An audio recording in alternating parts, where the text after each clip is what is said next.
In order to understand the movement of protein samples through the gel matrix, we decided to create a free body diagram showing the forces acting on a protein sample.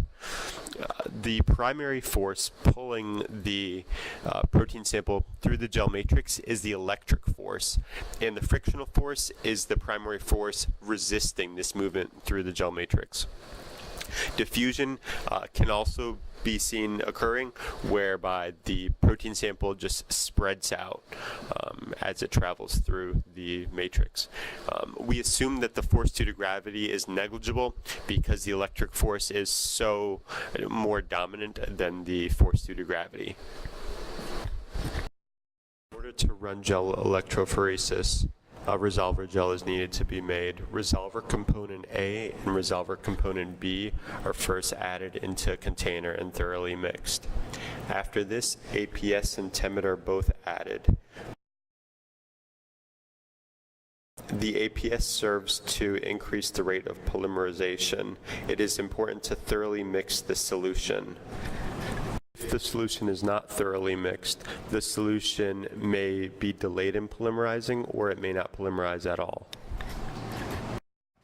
From here, we take the gel plates and place them within the gel plate holder. We firmly secure the gel plate holder by closing the clamps on the side.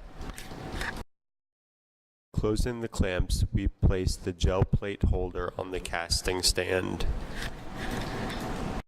Very important that both panes of glass on the bottom create a flat line and create a nice tight seal with the rubber mat on the bottom.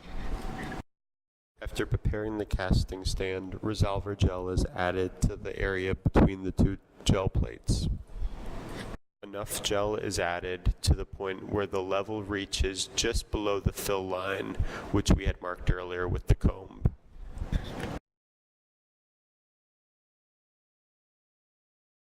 The same process is repeated for any additional gels that are needed.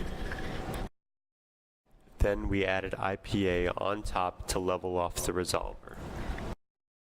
After this, we waited approximately 45 minutes to allow for the resolver gel to polymerize. We then washed the IPA with DI water 3 times and removed any remaining water with filter paper. Once the gel had been completely dry, we decided to add the stacker solution on top and inserted the comb with care being taken to make sure that no bubbles were formed. After removing the comb, the gel support structure was placed inside the electrode assembly. The electrode gel assembly is then placed inside the buffer tank and filled with buffer solution. Buffer solution is also filled into the inner well such that the solution level is above the top point of the short plate.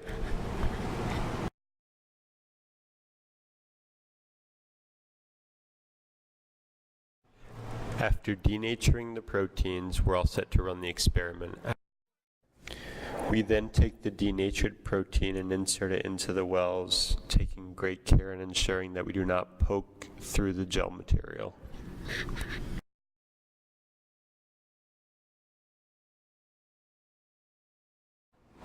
After ensuring that all wires are firmly attached, you can turn up the voltage to anywhere between 200 and 500 volts.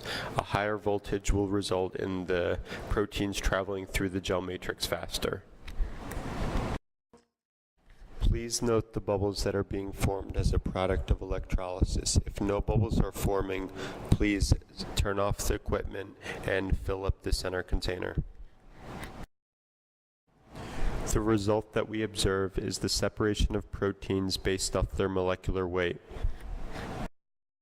Analyzing the gel profile of the first sample, we see the 3 distinct patterns along the standard, the 75, 50, and the 25 kilodalton markers. Upon labeling the rest of our lanes, we can use these fixed standard values and compare the unknown samples to these standard values.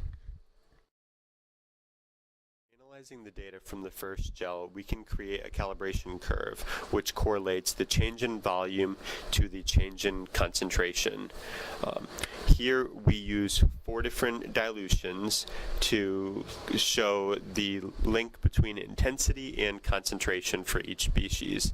We can see that the ratio between all the different bands stays just about the same.